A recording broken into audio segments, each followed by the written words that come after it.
And now to what everyone's been talking about all day. Blaine Taylor is no longer the head coach of the ODU men's basketball team. Sports director Bruce Rader broke the news on Twitter this morning. He joins us now with more details. Bruce, what's the university saying tonight? Well, Tom, nothing. Now, there was one statement this afternoon. It appeared to be written by a lawyer, and since then, an expected media blackout. As you mentioned, Old Dominion coach Blaine Taylor, the winningest coach in ODU history, and one of the area's most popular and congenial sports figures, revived the school's basketball program, making it one of the most respected mid-major basketball programs in the nation. But it all came crashing down today when Taylor was abruptly fired this morning by athletic director Wood Selig.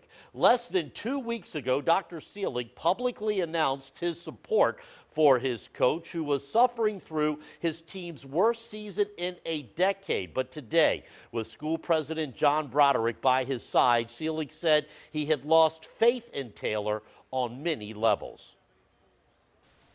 This decision is not based solely on wins and losses, but a number of factors by which a head coach is evaluated. At this point, in regard to our head men's basketball coach, our student athletes need more mentorship, guidance, and leadership. Our fans and alumni need encouragement.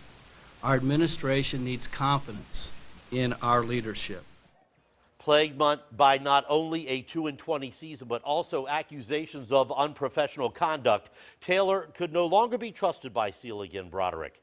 He was one of, if not the highest paid of the 2,500 employees at ODU, thanks to his more than 200 wins, 3 conference championships, and 4 trips to the NCAA playoffs. But none of that mattered this morning as the popular coach left the campus one last time. The search is underway for his replacement. In the meantime, his longtime assistant Jim Corrigan will take his place on the bench. The real reasons for Blaine Taylor's termination may never be made public, but hopefully it will be his successes and not his failures that will be remembered by Old Dominion fans for many years to come. I'll have much more about this story coming up a little later in the Sports Wrap. And we have continuing coverage of Blaine Taylor's firing on Wavy.com. You'll find today's full news conference, more on Taylor and his record, and a live Twitter feed. We've also linked all of our previous coverage on Taylor. Just go to the home page and click on this story.